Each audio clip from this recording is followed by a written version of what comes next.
Whatever. So, I'm just gonna start over. Okay. Good morning, everybody. I have some morning shade to share with you all today. We were in the gas station and I was getting my coffee. And the gas station attendant looked at me and she goes, "What is going on with your hair, girl? Is it orange?" And I was like, "Yeah." She's like, "Was it supposed to be brown?" And I was like, "No." She's like, "Were you trying to go blonde?" I was like, "Uh-uh." She's like, "So it's just orange?" I was like, "Yeah, I'm a redhead." And she was like, "Oh, okay." Apparently, she's never seen a ginger, so that was fun. I know it's kind of a tangled mess right now, and it doesn't look the best, but it is what it is. It did go a little dark. A couple washes though, and it'll be fine. Whatever. Anyway, yesterday was New Orleans. We're just outside of New Orleans now. I think I stopped recording around the time that we were at that really cool speakeasy. After that, we decided to go and do a haunted tour. Well, the haunted tours kind of covered some of the stuff I had already covered while I was filming for you guys, so we decided to take a vampire tour, and I did not know that the city was riddled with vampire lore.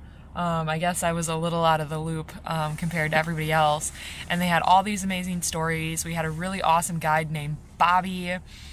He took us through the city and told us all these stories, and it took us about 2 hours. So that was awesome. Right after that, we decided to drive a little outside the city and park and sleep. And I must have been cursed by New Orleans because I woke up between 2 and 3 p.m. feeling sick as can be and crawled up into the passenger seat of our car and did not feel good for about an hour. And then I was fine. So maybe I caught some bad luck, you tell me. So one of the things that Texas has a lot of is little ghost towns and abandoned buildings, so we might do some poking and prodding. I don't want to do anything illegal, so it may not be fruitful or exciting, but we'll see what we can see.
This last one made me really upset because it was the coolest looking of all the buildings and used to be a hotel, and when I went up to the window and pressed my face against the glass, I could see all this cool stuff inside, and there was no open windows or open doors that I could access to be able to even poke the camera in and just take a peek around.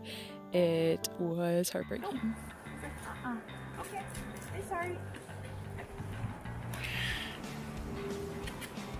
Noelle makes friends wherever she goes.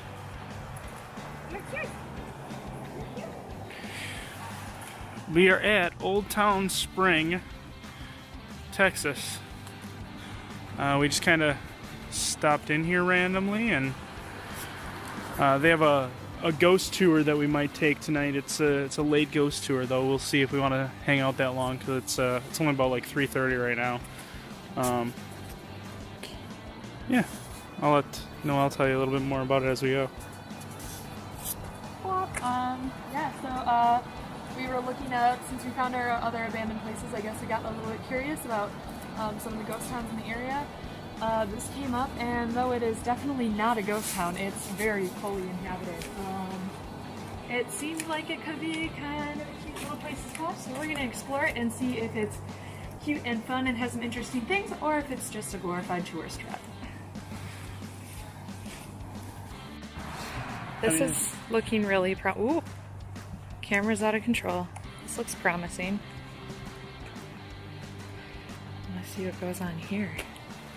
I'm hoping they're open. It looks like almost the whole town is closed. Huh? I feel like almost the whole town is closed.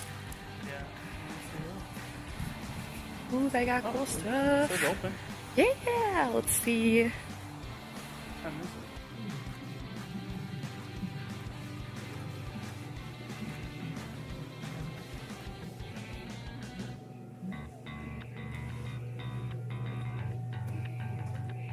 We hit the jackpot, you guys. This is so cool.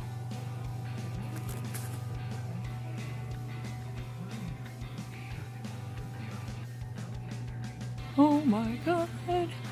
Spring. Yep. Alright, we decided to go a little bit off the beaten path in Texas and headed down to Old Town Spring. Now, there were a couple of different tourist attraction ghost tours online, but from poking around a little bit, we decided that it maybe wasn't the best idea to take one of those, mostly because of time constraints. But there are a couple different ones. Ones that'll tell you real cool stories and ones that'll tell you real stories. So we decided to poke around a little bit and learn about the town's history by spending a little bit of time in town. So the town itself was built, it used to be on a railway. Wait. Okay. So the town used to be on a railway, and the railroad that went through the town was their main source of income. When that started to taper off, they started bringing in houses from other ghost towns or towns that were being abandoned and dropped those houses here in this town. So there's actually a lot of paranormal activity within the town because they've pulled houses from all these different ghost towns, and some of the houses still had occupants in them. So that's the ghost story of the town. We didn't get to explore much because we did come down right when it was about to close. I did, at the shop that I showed you, pick up an amazing haircut that I'm really excited about. But beyond that, we didn't really get to see a whole lot more of the town. I am really excited to show off this awesome caboose behind us that has barbecue and crawfish, which sounds amazing. Go.